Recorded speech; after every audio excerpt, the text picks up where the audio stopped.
Okay, hey everybody, welcome to the Peachtree Hoops Draft Edition Hangout. We've got a packed house in the Peachtree Hoop Clubhouse today.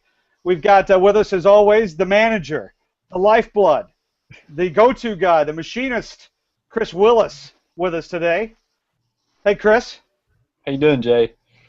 I'm doing good. Hey, I appreciate that you're not doing this from the Firefly Southern Plantation outdoor shack or the prison with nothing on the back wall that people have come to associate with the Chris Willis Hangout. Yeah, I've got my ceiling fan to drive you crazy today. That's right. That's right. We will make you believe us. Believe. All right. Also with us, Brad Rowland, the incredible beat writer and Atlanta know-it-all. Brad, hey, how you doing? Hey, don't mind me. I'm going to go get my pencil. Oh, wow. Hey, it's all, show that off behind you. Look, I'm wearing a Hawk shirt somewhere. You can see it. Oh, the pack is back. The pack is back. You have to. Everything's good. We're fired up. All right. Yes, it certainly sounded like it on that takeaway.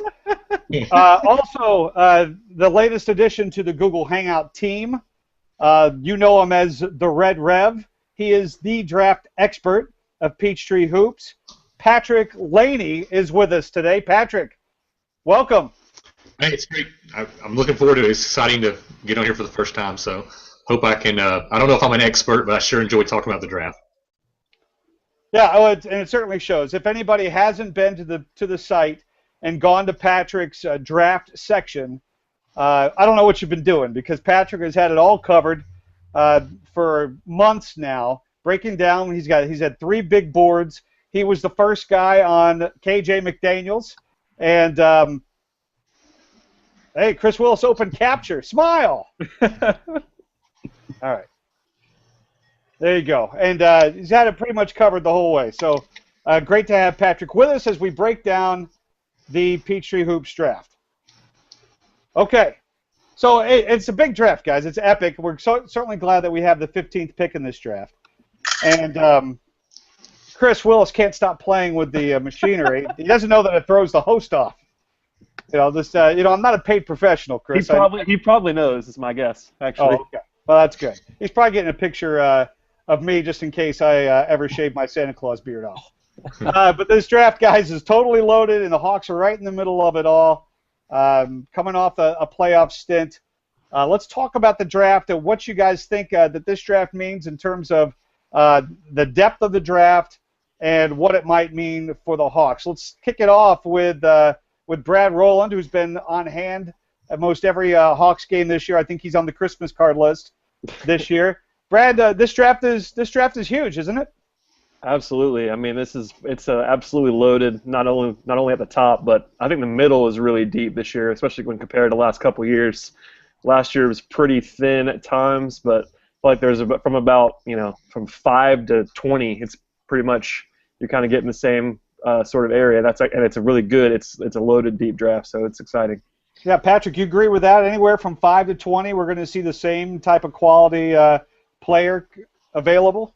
Yeah, I mean, I think I pretty much had from 10 to 22 or so has been generally a lot of those guys, depending on what you want and need, kind of flips around. Most of my projections on draft board have been based on Atlanta wanting a wing, so those guys have a little more priority. But the other thing is, even after 20 and 22, you drop down a little bit, but there's still a whole other group of guys there that last year would have probably been lottery picks. I mean, guys like Shabazz Napier would have been lottery picks last year, I think. So there's even a lot of value even in the back end of the first round. Wow. And Chris, going through this year, the Hawks were a playoff team and went right to the edge with the Pacers. But this draft looks like, judging from what Brad and Patrick are saying, this might be able to yield a rotational player that can push the Hawks further. You see it that way? I think they can definitely add a piece that can fit in the puzzle next year. Like you said, comparing this to last year it looked like a lot of projects, but there's a lot more talent all the way through this time. Well, one of the things I know that even in a deep draft, shallow draft, everybody's looking for big men. Even last year We saw guys like Kelly Olynyk go, Steven Adams, guys that maybe late first rounders this year in a stacked draft like this. They went above the Hawks pick even last year. So let's start with Patrick and say, hey, what big men are interesting to you in this draft?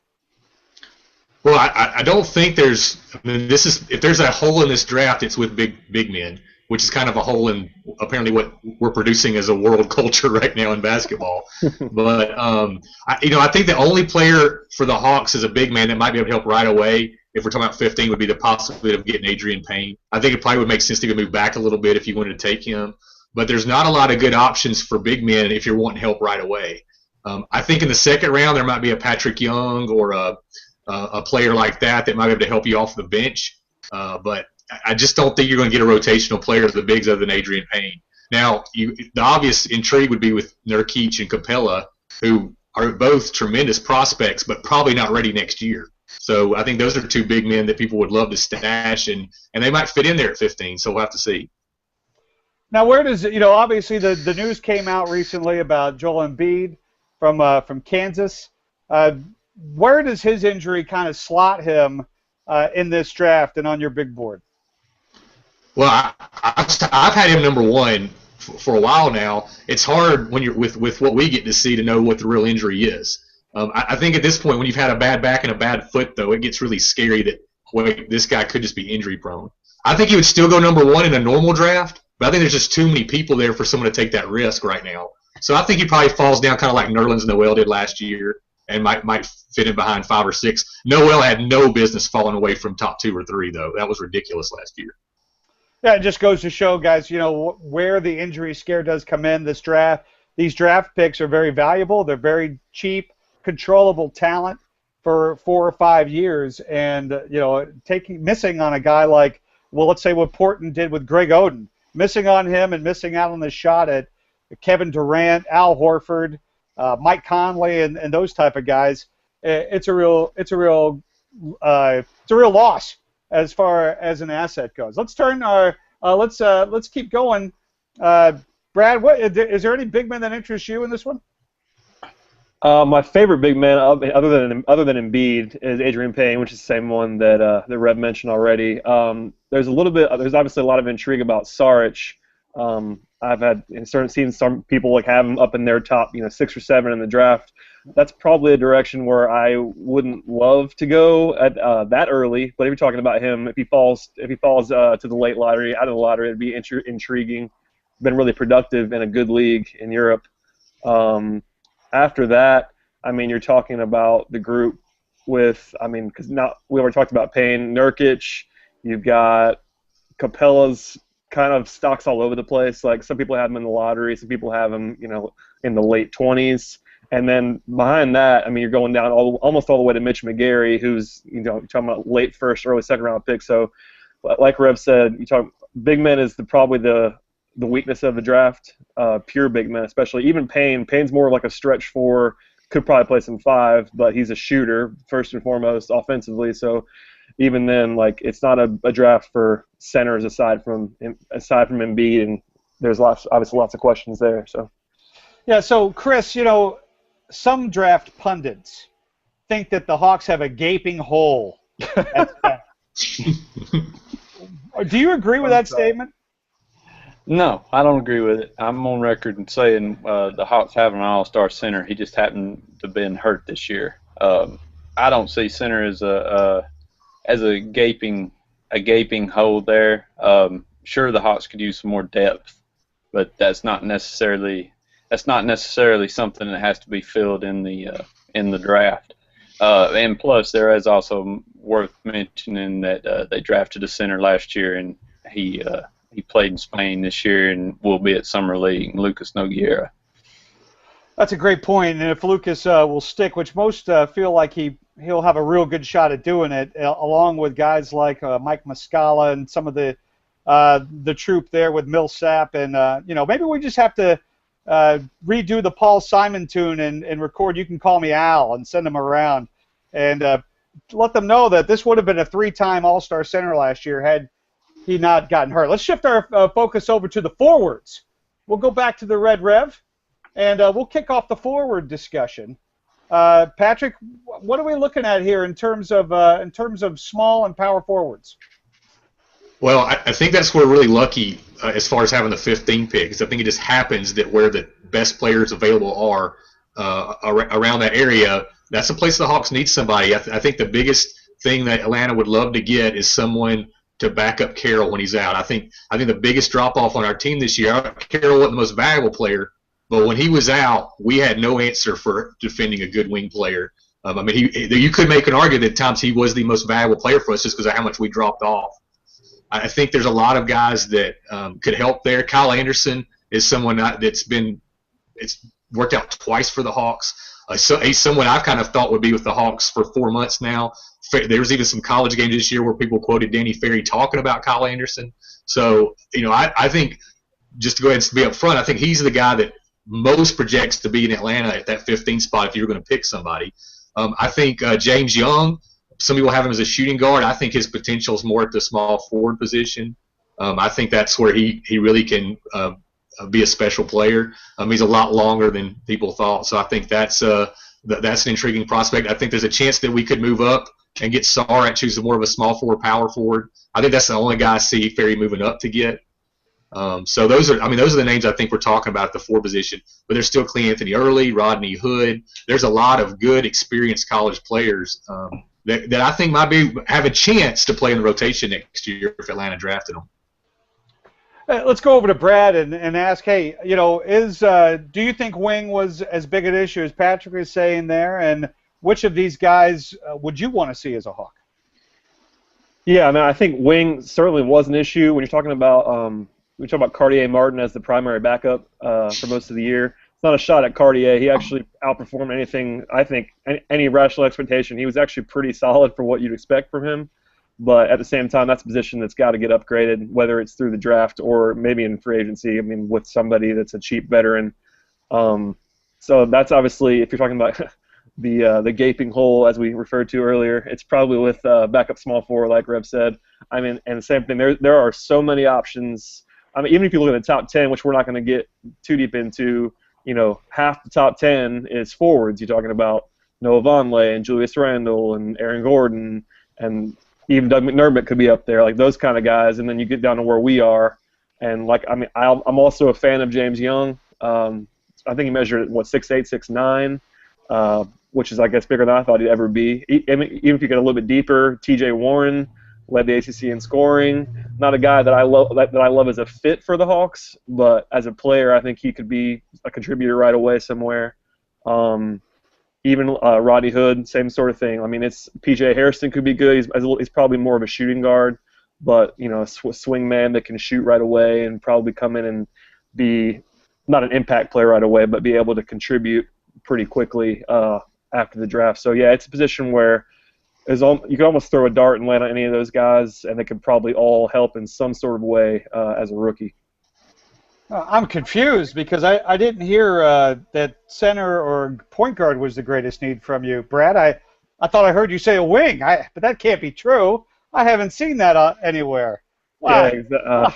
Yeah, at least I didn't say that shooting from the shooting guard position was the biggest thing on the Atlanta Hawks this year. That's right. It's almost like saying we don't have enough guys with the initials KK on the team. Exactly. It's almost as ridiculous as saying that. Hey, so Chris, we're talking about wings. Do we have Billy Knight in charge here? I mean, where are the wings? Yeah, it seems like after having nothing but wing players now, we've got a shortage of them. But yeah, I mean, I think one thing about being slotted at 15, it seems like there's a number of wing prospects that are going to be available at that time, and that's a good fit. That's one reason we've all gravitated towards them.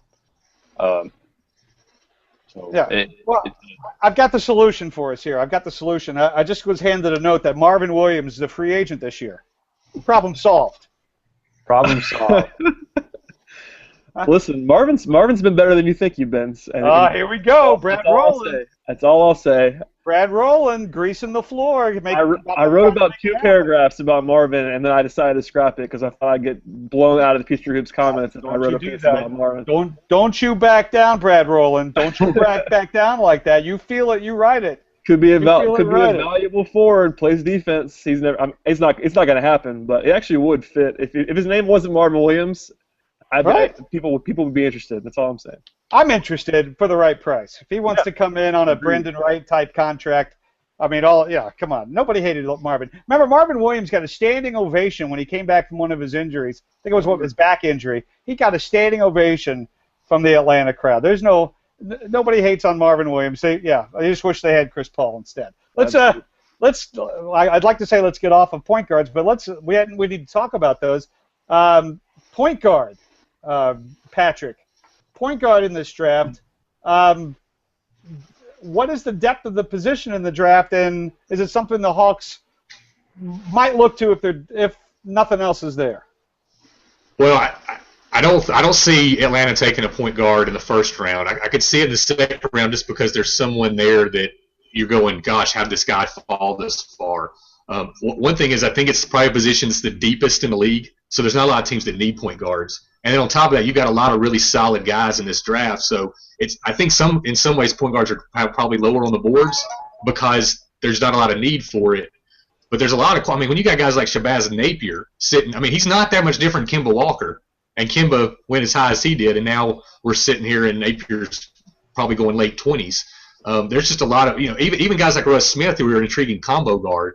I love Tyler Ennis. I think Tyler Ennis is not a franchise player, but he is the ideal championship type point guard for somebody. And it kills me that there's no way on Atlanta really to take him because he doesn't fit. But if Ennis was the thought of 15, I wouldn't be upset. We'll figure it out later. You can figure out what you want to do with that later as far as moving other people. But I think that guy's going to be an absolute stud in the league.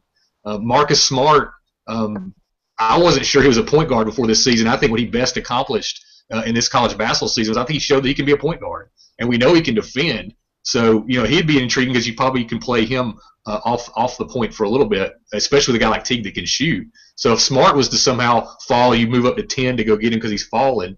So I don't think not getting a point guard I don't think a point guard's off the board, but it's going to have to take some pretty special circumstances for us to take somebody. That's a great point, Brad. Over to you. Let's talk about Dennis Schroeder, last year's #1 pick. I know a lot of people ask the question, are the Hawks giving up on Dennis? Is Dennis on the outs? We're talking about moving Dennis. Brad, what's the vibe in the Atlanta Hawks regarding Dennis Schroeder? Yeah, I think we've all probably seen the sort of the rumor mill about maybe Dennis going to the Kings and for all these different packages about people being interested in Dennis. I think I might be higher on Dennis than most people are. Obviously, there is a scenario where trading Dennis would make the team better if you get a haul for him. And I agree with Rev that if you could trade Dennis somewhere and end up with Tyler Ennis, you can't be too angry about that. But for me, the most likely scenario I think is hold on to Dennis.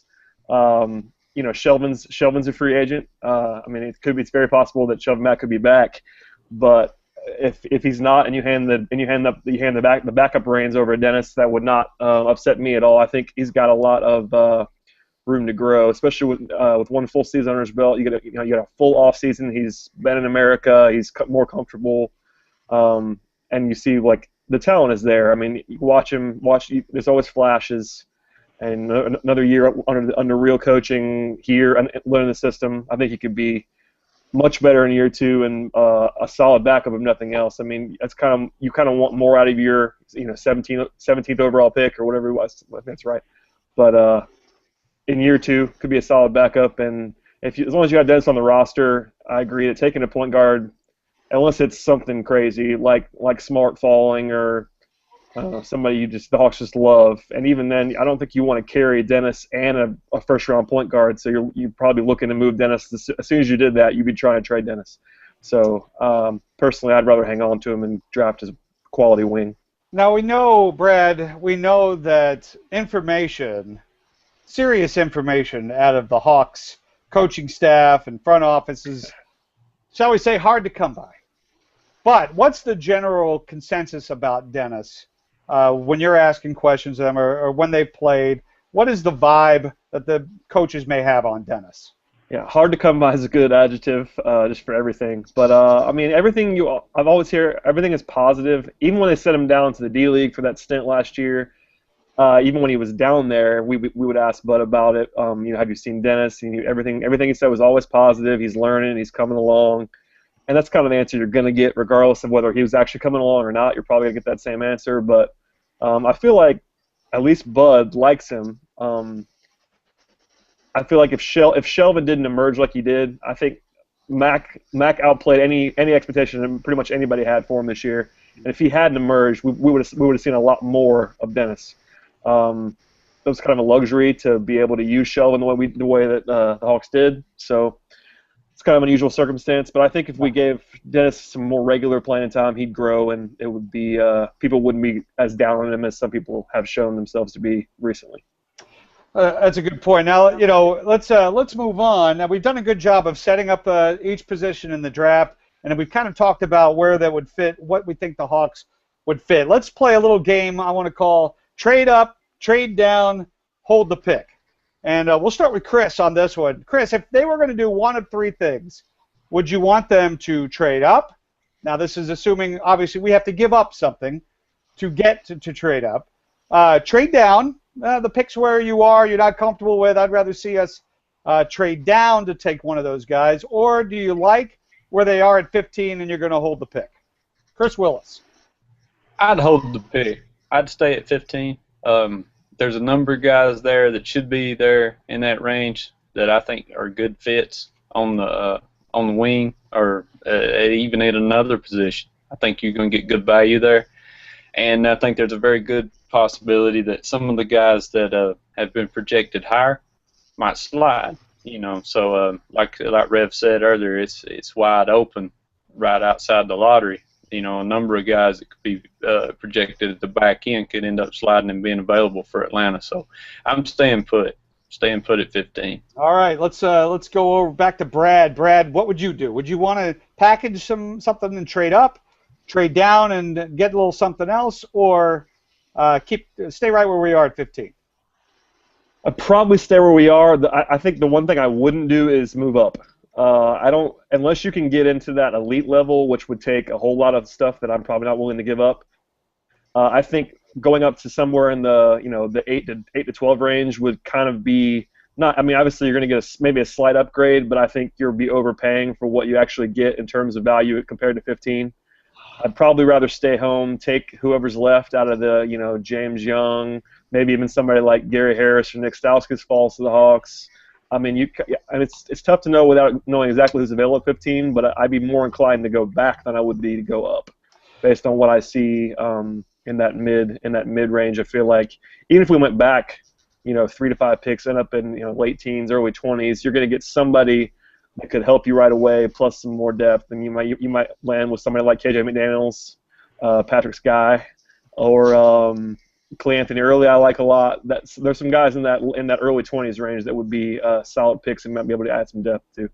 What do you think, Patrick? You're gonna trade up, trade down, or keep 15?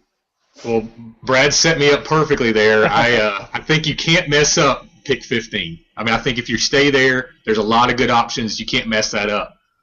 But the Thunder have the 21st and 29th pick. And if they see somebody and they want to move to 15, and I can take KJ McDaniels at 21 and go stash a player in Europe at 29, for me, that's just my own personal opinion from what I think of the draft. And I'm not upset if it's Adrian Payne at 21. There's a lot of guys at 21 that I would be really pleased with and I think can help Atlanta right away, and I can still go stash someone for the future. So, when I look at the board and see what other teams have, the Thunder at 21-29, that would seem to be a pretty fair value because they would love to get one player. They'd love to add that one piece. And, for me, at the end of the day, I'd like the Hawks to come out of this draft with a player that can compete for the rotation and a player that can be stashed away for the future. They might go do that at 15 and 43, but I know they can do it at 21 and 29. There you go. I think despite the rumors of the Hawks maybe trading up, I think we all, you guys agree, trading down would be the only thing you'd want to do in a trade, and keeping the pick is primo. But I got to tell you, you're all wrong. You're all wrong. You should do what Danny Ferry did last year, which was trade up and get an extra pick. Now, that was some kind of magic trick by Danny Ferry, trading up and getting the pick that turned out to be Mike Muscala in the deal with the Dallas Mavericks. And he still got a C+ by some people in that draft. Traded up, got an extra pick. I love it. Man. That's not happening in this draft, though. I don't think so Yeah, either. Mark Cuban's not picking ahead of us in this draft, though. So Well, there's not as many teams cash strapped as there were last year. They were trying to free up some space. So that's true. That's true. It's a rabbit out of the hat, and that's what we should be doing. I'm all for it, though. I think it's a great more one. rabbits. All right. In all seriousness, let's wrap things up, gentlemen, by going around the horn, and let's lay it down. Let's put it out there. Let's predict what you think the Hawks will have after draft night, other than extra players. Let's predict what will the Hawks do. This is the hardest thing in the history of man, is to try to figure out what Danny Ferry is going to do with any decision with the Hawks. But let's put it out on the line. We'll start with the Red Rev, Patrick Laney. What are the Hawks going to do? Who will the Hawks end up with on draft night? I think most likely they stay at 15, and that Kyle Anderson will be the best player there that fits Atlanta, and that's who they'll take. I also think in the second round they probably look at Damian Inglis or Nikola Jokic and have a player to stash away for the future. That's what I see them doing on draft night. Now, see, Patrick's going above and beyond, and he's going into the second round. He's trying to shame us. He's trying to shame Brad and Chris. I mean, of course, I'm taking Patrick Young because he's orange and blue. I mean, there's no doubt about that. I mean, we're taking the Gator in the second round. Well, we haven't even talked about the second round because we knew who we were taking. Right, we're taking Patrick Young. So I mean, but in all seriousness, Patrick, Kyle Anderson. I know you've mentioned him twice. Any concern with you on his speed? I think the quickness is a big question with Kyle Anderson. While the Boris Diaw comparisons come into play, is his quickness going to be enough to play in the NBA? Well, Boris Diaw's not that quick. I mean, he was quick before a lot of French fries. Wow. But he's not the fleetest-footed player. Now, if you like Anderson as a small forward, I see the foot speed being an issue. I like him at power forward. I think you put him there, he can stretch the floor, he can be a player. Actually, Anderson and Saric are very comparable players. And the main reason, one reason I would move up is if I really want Saric, why don't I just go ahead and get him now with Kyle Anderson? Because I think their games are very similar. They're both good rebounders. They both are good passers. They both knock down shots from the wing. Actually, Anderson shoots better at this point in his career than Saric does. So I really like Anderson. I think he'd be a good fit. I'd rather see Young or Harris fall to us because of need. But I think Anderson, especially after seeing Diaw, possibility of losing Mike Scott, I think Anderson just is the fit that meets the most needs for Atlanta while still being quality talent. Now, where does Anderson stack up on your big board? I think I have him 14. I know I have him and Saric right there together, I think, at 13 and 14. So it should be a good fit. I think anybody on my board from 17 and up, if we get him at 15, I'm elated. But, it brings to mind, KJ McDaniels is ranked where on your big board? I have him, I think he's currently number 6. He's somewhere in that 6 to 8 range. I want to take him at 15, but I know I'm on my own island there, so I don't see Ferry doing that. That's why he should trade down and go get him, since no one else likes him as much as I do. There you go. All right. He well, Finals MVP in 3 years like the Spurs did with Kawhi Leonard. You are absolutely right. KJ is 6, Kyle Anderson 13, Dario Saric 14. People can look at Patrick Laney's big board at Peachtree Hoops in the NBA draft section. Let's move over to Brad. Brad, what are the Hawks going to do? You're the closest guy. You're Danny Ferry's. You're the fourth in the Danny Ferry golf foursome. What are the Hawks going to do? Who are they coming out of the first round with? First of all, nobody knows. Absolutely nobody knows anything ever. But if I had to predict something, I would probably predict that we stay put.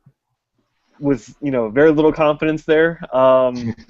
If he wants to drive me insane, he'll take Zach LaVine from UCLA, who's the one guy in the draft that I don't want, and I think he's the one guy in the draft that Patrick doesn't want. But if I have a serious, I'll say James Young. If James Young's there, I will predict James Young to the Hawks at 15. I have little to no conviction with that, but I'd be happy with the pick if he went there. And I think Anderson would be an interesting pick too, as Patrick referenced. Somebody like Anderson or even Adrian Payne, who we talked about 3 different times. I think Payne's my favorite guy.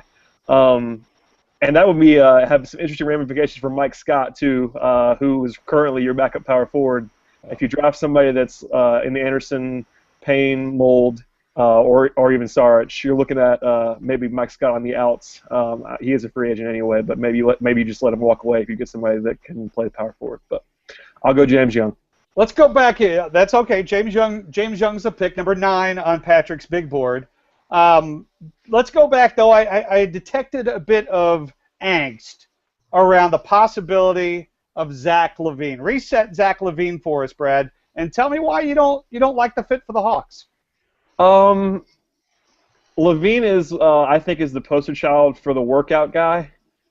He was not a very productive player as a freshman at UCLA, but he also has I think it's a 46-inch vertical leap, 46.5 inches.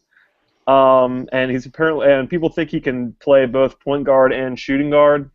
I don't see the point guard thing at all.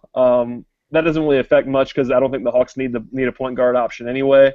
But I think he's just the pure project upside guy that, there's the raw talent is certainly there. He can shoot and he can really jump. He's a good athlete, but I think he averaged 9 points a game as a freshman at UCLA, which would be really nice if you were going back to UCLA for your sophomore season. But I don't think that's not a lottery pick in my opinion, which is where people have had him going. And if he falls to the Hawks, he doesn't really fit a need for the Hawks. He's not somebody who can go out and guard small forwards for you, which is kind of what we needed off the bench. Somebody that can play defense on a small forward.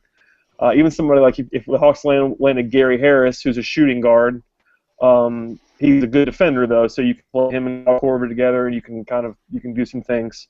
If you got LaVine, he doesn't really fit a need anywhere, and he's more of a project than I think anybody that we've mentioned so far. Does his style though even fit the Mike Budenholzer, San Antonio Spurs kind of deal? It just doesn't seem like it'll be much of a concern because he doesn't seem like a fit. What they're trying to do. I wouldn't love the fit. The only thing, he can shoot, which is something that Bud obviously likes. Bud likes shooters. He is a shoot. He can shoot. I don't think we have the data to know that he wouldn't be a fit maybe down the line if he really blossomed, but I don't think the Hawks are in a great position to wait on a shooting guard project. If you're drafting a project, you kind of want somebody that they can stat. Maybe a big man project would be a little bit more advisable than a long-term combo guard prospect. Okay, to me, just an editorial comment to me. Yeah. Zach LaVine reminds me a lot of J.R. Smith when he was coming out of high school. He's going to be a very athletic, streaky shooter, but ultimately that's not the kind of guy that Danny Ferry and the Spurs. It's not a Spursian, I'd like to say, type pick. It's definitely not. Let's go. We got a vote for Kyle Anderson, a vote for James Young. What does Chris Willis vote with? Except a finger. Well, I agree. I said earlier, I don't think we're going to move. I think 15 is a good spot for the Hawks unless something just blows them away. But I'm going, Brad mentioned him, I'm going with Gary Harris. There's a good chance Harris is gone before the Hawks pick, but he measured out a couple inches shorter. He's had a pretty quiet workout period for 2 weeks. Hadn't heard a whole lot about him, so maybe he slides. I've got concerns about Atlanta's crowded backcourt. Backcourt's crowded even if Selvin Mack doesn't come back. You've still got Lou Williams there. You've still got Dennis. You've got John Jenkins coming back from injury. But I think the one thing that intrigues me about Harris is a defender. If he's on this roster, he's probably the second best perimeter defender behind Damari day one. And that's not taking into account Al Horford, who might be the best. But Gary Harris immediately could get playing time just for the simple fact that, and Patrick mentioned it earlier, that the Hawks just struggled to contain the wings when Damari wasn't on the floor. He's a heady player. He's a good shooter. He's a hard worker. He's a good community guy. You know, he just fits the culture, as they like to say. And you know, he played for Tom Izzo, and he looks like a Hawks player if he's available to be there. So that's who I'm going with. Yeah, you know, a very under-mentioned thing about Harris is his age. He's 19 and some change, almost 20. But he's not the... He's younger than some of the freshmen in this draft. That's right. Yeah, it's a great point, Patrick. He is younger than some of the freshmen. He's slightly younger than Tyler Ennis, for example.